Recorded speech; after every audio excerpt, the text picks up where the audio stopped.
23 de maio de 1978, Base Aérea do Recife, 05h47 da manhã.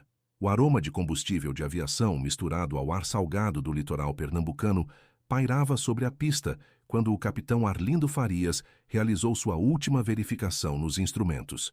O C-47 da Força Aérea Brasileira, com suas hélices reluzindo sob as primeiras luzes do amanhecer, aguardava silencioso na cabeceira da pista. Era uma aeronave veterana, dessas que haviam cruzado os céus brasileiros durante décadas, transportando militares e suprimentos para pontos estratégicos do território nacional. Arlindo, aos 42 anos, era considerado um dos pilotos mais experientes da região Nordeste. Seus cabelos grisalhos nas têmporas e as linhas ao redor dos olhos contavam histórias de milhares de horas de voo sobre o Atlântico. Naquela manhã, ele vestia seu uniforme impecável, as insígnias de capitão brilhando no peito, enquanto conferia pela terceira vez a rota planejada. Ao seu lado, o tenente Marcelo Nogueira, de apenas 26 anos, organizava os mapas com a precisão típica de quem ainda sentia o peso da responsabilidade em cada missão. "Tempo bom para voar hoje, capitão?", comentou Marcelo, observando o céu limpo através da janela lateral da cabine. "É verdade, tenente. Fernando de Noronha vai estar uma beleza lá do alto", respondeu Arlindo, ajustando os últimos detalhes no painel de instrumentos. Na parte traseira da aeronave, o sargento Hélio Barros supervisionava o carregamento dos últimos equipamentos. Caixas metálicas contendo aparelhos de comunicação, mantimentos e documentos confidenciais eram acomodadas com cuidado nos compartimentos de carga. Hélio, um homem robusto de 38 anos, conhecia cada centímetro daquele avião. Havia voado nele dezenas de vezes, sempre garantindo que tudo estivesse no lugar certo. A missão era de rotina: transportar suprimentos e equipamentos de comunicação para a base militar de Fernando de Noronha. O arquipélago, localizado a cerca de 350 quilômetros da costa pernambucana, funcionava como um ponto estratégico de monitoramento do Atlântico Sul. Em tempos de ditadura militar, essas operações eram conduzidas com sigilo absoluto, sem detalhes compartilhados além do essencial. Às 06h15, Arlindo recebeu a autorização final da torre de controle. Os motores do C-47 ganharam vida com um rugido familiar, fazendo vibrar toda a estrutura da aeronave. Através das pequenas janelas, era possível ver os primeiros raios de sol, pintando o horizonte de tons dourados e alaranjados. "Recife Torre, aqui Pelicano 07, prontos para a decolagem", transmitiu Arlindo pelo rádio, usando o indicativo da missão. "Pelicano 07, vento calmo, pista livre, autorizado decolagem", respondeu a voz crepitante do controlador. O avião ganhou velocidade pela pista, suas rodas deixando o concreto às 06h18. Arlindo sentiu a familiar sensação de liberdade que acompanhava cada decolagem, o momento em que a terra ficava para trás e o céu infinito se abria à frente. Marcelo anotou a hora da decolagem no diário de bordo, um gesto mecânico que fazia parte da rotina de qualquer voo militar. Enquanto subiam rumo ao Nordeste, deixando para trás as luzes ainda acesas do Recife, nenhum dos 3 homens a bordo imaginava que aquela seria a última vez que alguém os veria vivos. O mar, visto de cima, estendia-se como um tapete azul infinito, pontilhado apenas por pequenas embarcações pesqueiras que pareciam minúsculos pontos brancos na imensidão. A última comunicação registrada com o Pelicano 07 aconteceu às 07h42, quando Arlindo informou a Torre do Recife que sobrevoavam a região próxima a Fernando de Noronha e que o pouso estava previsto para as 08h. Sua voz soava calma e controlada, sem qualquer sinal de emergência ou dificuldade. Mas às 08h, o avião não pousou em Fernando de Noronha, e às 08h15, quando a torre da base tentou contato, encontrou apenas o silêncio do rádio. O primeiro sinal de que algo estava errado veio do Major Costa Neto, comandante da base de Fernando de Noronha, quando às 08h30 acionou o protocolo de aeronave em atraso. O C-47 deveria ter pousado há meia hora e todas as tentativas de contato pelo rádio resultavam em estática vazia. O céu sobre o arquipélago permanecia claro, sem nuvens ou sinais de tempestade que pudessem justificar um desvio de rota. Tenente Albuquerque, acione imediatamente o Centro de Controle de Tráfego Aéreo do Recife. Precisamos confirmar a última posição do Pelicano 07, ordenou o major, a preocupação transparecendo em sua voz normalmente firme. Em Recife, a esposa de Arlindo, Rita Farias, preparava o café da manhã para os 2 filhos quando o telefone tocou às 09h15. Era uma ligação que mudaria sua vida para sempre. Do outro lado da linha, uma voz formal e pausada informou que o voo de seu marido havia perdido contato e que equipes de busca já haviam sido acionadas. Rita sentiu as pernas fraquejarem. Aos 39 anos, casada há 16 anos com Arlindo, ela conhecia os riscos da profissão militar, mas sempre acreditara que a experiência dele o manteria seguro. Sentou-se lentamente na cadeira da cozinha, observando os filhos. Paulo, de 14 anos, e Ana Lucia, de 11, terminarem o café sem imaginar o drama que se desenrolava. "Papai vai voltar hoje?" perguntou Ana Lucia, notando a expressão tensa da mãe. "Ele teve que estender a viagem, querida. Vai demorar um pouco mais", respondeu Rita, forçando um sorriso que não conseguiu esconder a angústia em seus olhos. As primeiras 48 horas foram cruciais. A Força Aérea Brasileira mobilizou todas as aeronaves disponíveis na região para vasculhar a área entre Recife e Fernando de Noronha. Aviões de busca sobrevoaram sistematicamente cada quilômetro quadrado de oceano, procurando por destroços, manchas de óleo ou qualquer sinal da aeronave desaparecida. A Marinha também se juntou às buscas, destacando 3 navios que percorreram as águas durante dias. Embarcações pesqueiras da região foram contatadas, mas nenhuma relatou ter visto ou ouvido algo incomum na manhã do desaparecimento. O mar, que naquela época do ano costumava estar calmo e cristalino, guardava seus segredos com uma frieza desconcertante. As famílias de Marcelo Nogueira e Hélio Barros também viveram o mesmo pesadelo de incerteza. A mãe de Marcelo, Dona Carmen, uma professora aposentada de 58 anos, passou noites em claro na casa de Rita, unidas pela mesma dor e esperança. Hélio deixava para trás sua esposa Solange e uma filha pequena de apenas 3 anos, que continuava perguntando quando o papai voltaria do trabalho. "Eles são experientes, Rita. O Arlindo conhece aquela rota como a palma da mão", repetia Dona Carmen, mais para si mesma do que para consolar a amiga. "Devem ter feito um pouso forçado em alguma ilha pequena, logo vão ser encontrados." Os dias se transformaram em semanas. A busca oficial foi mantida por 15 dias, envolvendo dezenas de voos de reconhecimento e centenas de horas de navegação marítima. Cada sobrevoo trouxe uma nova esperança, seguida pela amarga decepção do oceano vazio. As autoridades militares realizaram entrevistas com meteorologistas que confirmaram que as condições climáticas no dia 23 de maio haviam sido ideais para voo. O caso começou a gerar teorias entre os próprios militares. Alguns especulavam sobre possível falha mecânica catastrófica, enquanto outros sussurravam sobre a natureza sigilosa de algumas missões que poderiam ter atraído interesse externo. O contexto da época, pleno regime militar com operações de inteligência e movimentação estratégica no Atlântico Sul, alimentava rumores que jamais foram confirmados oficialmente. Rita encontrou-se em um limbo emocional devastador. Sem um corpo para velar ou uma explicação para aceitar, ela e os filhos viviam em constante expectativa. A cada ruído de avião passando sobre a casa, Ana Lúcia corria para a janela, esperando ver o pai descendo pela rua com sua mala militar. Após 2 meses, as buscas ativas foram oficialmente suspensas.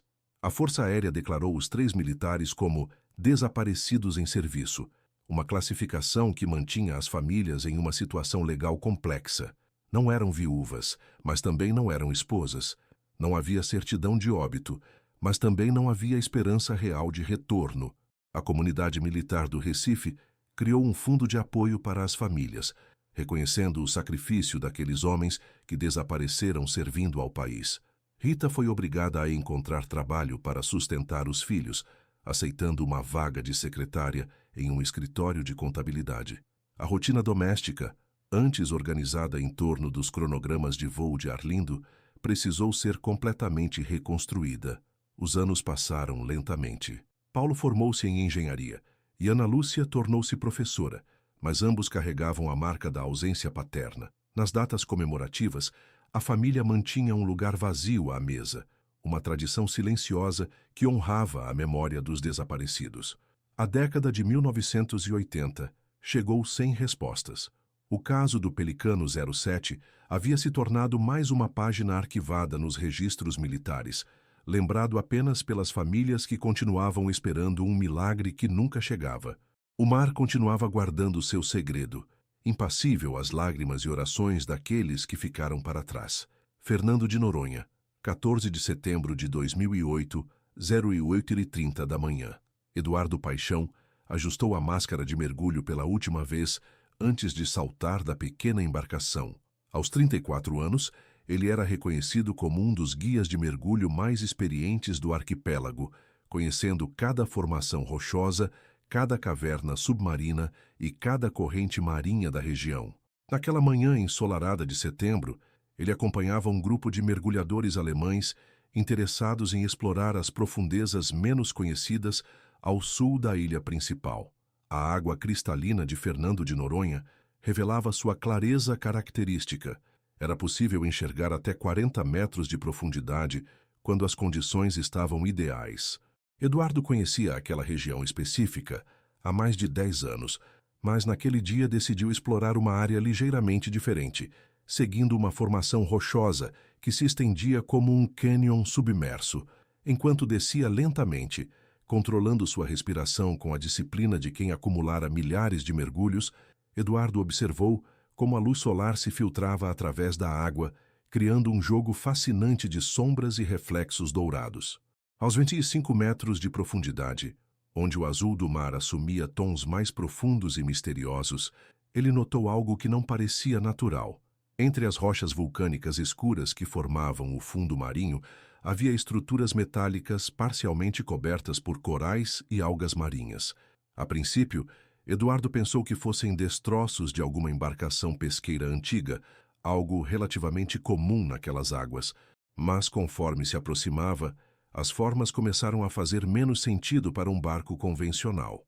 O que mais chamou sua atenção foi uma estrutura cilíndrica e alongada, com cerca de 15 metros de comprimento, parcialmente encravada entre duas formações rochosas. Décadas de vida marinha haviam criado um ecossistema próprio sobre o metal, mas ainda era possível distinguir características que despertaram sua curiosidade profissional. Eduardo fez sinal para seus clientes alemães permanecerem a uma distância segura enquanto ele investigava mais de perto. Com cuidado, removeu alguns corais menores e algas que cobriam uma seção da estrutura metálica. Quando a camada de sedimento foi removida, ele conseguiu distinguir uma série de janelas pequenas e arredondadas, características inconfundíveis de uma aeronave. O coração de Eduardo acelerou dentro do peito. Em seus anos de mergulho profissional, ele já havia encontrado destroços de barcos, equipamentos de pesca perdidos e até mesmo alguns objetos históricos, mas nunca uma aeronave.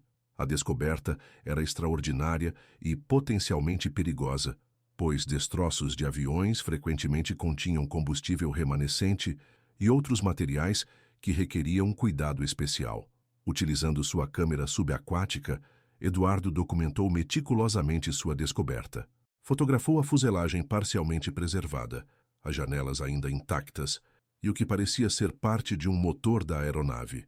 A posição dos destroços sugeria que o avião havia atingido a água em um ângulo pronunciado, deslizando pela formação rochosa até ficar preso entre duas paredes de rocha vulcânica.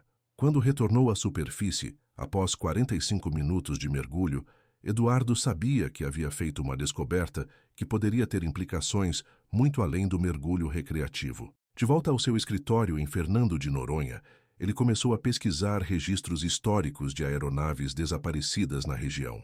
Foi quando encontrou as reportagens arquivadas sobre o sumiço do C-47 da Força Aérea Brasileira em maio de 1978. As descrições da aeronave, o tipo de missão e a região do desaparecimento coincidiam perfeitamente com sua descoberta. Eduardo percebeu que poderia ter encontrado os destroços do Pelicano 07, desaparecido há exatos 30 anos. Na tarde do mesmo dia, Eduardo contatou as autoridades locais da Marinha em Fernando de Noronha. O capitão de mar e Guerra Santos, comandante da base naval, ouviu o relato com interesse crescente. A descoberta de destroços de aeronave militar em águas brasileiras requeria protocolo específico e investigação oficial. Senhor Eduardo, o senhor tem certeza de que se trata de uma aeronave militar? Perguntou o capitão Santos, examinando as fotografias subaquáticas. Capitão, pelas características que consegui observar, as janelas, o formato da fuselagem, a posição dos motores, tudo indica ser um avião de transporte militar da década de 70. E considerando a localização exata, acredito que possa ser o C-47, que desapareceu em 1978, respondeu Eduardo, mostrando as imagens em sua câmera digital. Dentro de 48 horas, uma equipe especializada da Marinha chegou a Fernando de Noronha. Mergulhadores militares experientes em recuperação de destroços desceram até o local indicado por Eduardo, confirmando oficialmente a descoberta. Os destroços estavam em notável estado de preservação, considerando 3 décadas no fundo do mar. Durante as primeiras investigações subaquáticas oficiais, a equipe da Marinha localizou elementos cruciais para a identificação definitiva da aeronave. Uma placa de identificação militar, parcialmente corroída, mas ainda legível, confirmou o número de série do C-47 desaparecido. Objetos pessoais dos tripulantes foram encontrados espalhados pela cabine, uma carteira de couro com documentos de identificação, ainda preservados em plástico, um relógio militar parado a 07:55 e uma pequena fotografia familiar protegida em um porta-retratos de metal. A notícia da descoberta chegou às famílias através de uma ligação oficial da Força Aérea Brasileira na manhã de 17 de setembro. Rita Farias, agora com 69 anos, recebeu a chamada em sua casa no Recife. Após 3 décadas de incerteza, ela finalmente teria respostas, mesmo que parciais, sobre o destino de seu marido. Dona Rita, é com grande pesar que informamos que os destroços da aeronave comandada por seu esposo foram localizados, disse a voz respeitosa do oficial. Gostaríamos que a senhora viesse a Fernando de Noronha para acompanhar os procedimentos de investigação. Rita desligou o telefone e sentou-se lentamente em sua poltrona favorita. Depois de 30 anos, o mar finalmente devolvera uma parte de Arlindo. Não seria o reencontro que ela sonhara durante décadas, mas era o fechamento que sua alma cansada precisava para encontrar paz. A viagem de Rita Farias para Fernando de Noronha, em outubro de 2008, representou muito mais do que um simples deslocamento geográfico. Era uma jornada de 3 décadas em direção à verdade que o mar havia guardado em suas profundezas. Acompanhada por seus filhos, agora adultos, ela pisou no solo do arquipélago onde seu marido deveria ter pousado naquela manhã distante de maio de 1978. O capitão de mar e Guerra Santos recebeu a família com a solenidade apropriada para a ocasião. Na base naval de Fernando de Noronha, ele explicou os detalhes da descoberta e os procedimentos que seriam seguidos para investigar as causas do acidente. A equipe de mergulhadores especializados da Marinha havia trabalhado durante semanas para recuperar destroços e evidências do fundo do mar. Dona Rita, encontramos objetos pessoais que pertenciam ao capitão Arlindo, disse o oficial, apresentando uma caixa metálica com itens recuperados dos destroços. Gostaria de identificá-los formalmente? Rita aproximou-se da mesa com passos hesitantes. Dentro da caixa, protegidos em sacos plásticos, estavam pedaços da vida de Arlindo, sua carteira militar, o relógio que ela mesma havia dado de presente no Natal de 1975 e uma pequena fotografia da família, a mesma que ele levava em todas as viagens. A imagem, manchada pela água salgada, mas ainda reconhecível, mostrava Rita, Paulo e Ana Lúcia sorrindo no quintal de casa. É dele. Sim, confirmou Rita, sua voz embargada pela emoção. Essa foto ele fazia questão de levar em todos os voos. As investigações técnicas conduzidas pela Força Aérea Brasileira e pela Marinha revelaram informações cruciais sobre os momentos finais do Pelicano 07. A análise dos destroços indicou que a aeronave havia sofrido uma falha catastrófica no sistema de combustível durante o voo. Evidências encontradas na fuselagem sugeriam que um dos tanques de combustível havia desenvolvido um vazamento crítico, causando perda rápida de potência nos motores. O tenente-coronel aviador Mendes especialista em investigação de acidentes aéreos, explicou os achados técnicos para a família. A aeronave havia tentado realizar um pouso forçado na água, mas a proximidade das formações rochosas de Fernando de Noronha tornou impossível uma aproximação segura. O impacto com a água havia sido devastador, mas a posição final dos destroços sugeria que Arlindo havia lutado até o último momento para manter o controle do avião. Pelas evidências que encontramos, o capitão Arlindo demonstrou excepcional habilidade ao tentar pousar a aeronave em condições extremamente adversas, explicou o oficial. Não há qualquer indicação de erro humano. Foi uma situação de emergência que superava as possibilidades técnicas da época. Durante as semanas seguintes, mergulhadores especializados realizaram operações para recuperar os restos mortais dos 3 militares. Em uma cerimônia militar solene, realizada em Fernando de Noronha, as famílias finalmente puderam prestar suas últimas homenagens aos homens que haviam desaparecido 3 décadas antes. Rita permaneceu por 10 dias no arquipélago, participando de todos os procedimentos oficiais e vivenciando um processo de luto que havia sido interrompido por 30 anos. Nas manhãs claras de Fernando de Noronha, ela caminhava pelas praias, contemplando o mar que havia sido simultaneamente sepultura e guardião da verdade, sobre o destino de Arlindo. Em uma tarde especialmente tranquila, Rita encontrou-se com Eduardo Paixão, o mergulhador responsável pela descoberta dos destroços. Eduardo, ainda impressionado com a magnitude de sua descoberta, relatou para ela os detalhes daquele mergulho que mudara a história de 3 famílias. Dona Rita, quando vi aqueles destroços pela primeira vez, senti que estava diante de algo muito importante, disse Eduardo. Não imaginava que estava prestes a dar às famílias uma resposta que esperavam há tanto tempo. Eduardo, você nos devolveu nossos maridos, nossos pais, respondeu Rita, suas palavras carregadas de gratidão. Durante 30 anos, vivemos com uma pergunta que parecia não ter resposta. Agora, finalmente, podemos descansar. A investigação oficial concluiu que o acidente havia resultado de uma falha mecânica imprevista, agravada pelas condições específicas do voo sobre o oceano. O relatório final, divulgado em dezembro de 2008, inocentou completamente a tripulação e destacou a competência técnica demonstrada pelos militares durante a emergência. As famílias de Arlindo, Marcelo e Hélio organizaram um memorial conjunto no cemitério militar do Recife. Os 3 homens foram sepultados com as honras militares que mereciam, 3 décadas após desaparecerem no cumprimento do dever. A cerimônia reuniu centenas de pessoas, incluindo ex-companheiros de Força Aérea, familiares e membros da comunidade que havia acompanhado a saga do desaparecimento. Rita, agora finalmente viúva oficial, após 3 décadas de incerteza, encontrou uma paz que não experimentava desde 1978. Em seu discurso durante a cerimônia, ela agradeceu a todos que nunca desistiram de buscar respostas, especialmente ao mergulhador que tivera a coragem e a determinação de investigar aquilo que poderia ter sido apenas mais um objeto no fundo do mar. Meses depois, a Marinha do Brasil instalou uma placa comemorativa em Fernando de Noronha, honrando a memória dos 3 militares que perderam a vida em serviço. A placa, posicionada em um mirante com vista para o oceano, traz os nomes de Capitão Arlindo Farias, Tenente Marcelo Nogueira e Sargento Hélio Barros, junto com a data de seu desaparecimento e redescobrimento. Eduardo Paixão continuou trabalhando como guia de mergulho em Fernando de Noronha, mas a experiência de ter encontrado os destroços do Pelicano 07 transformou sua perspectiva sobre os mistérios que o oceano guarda.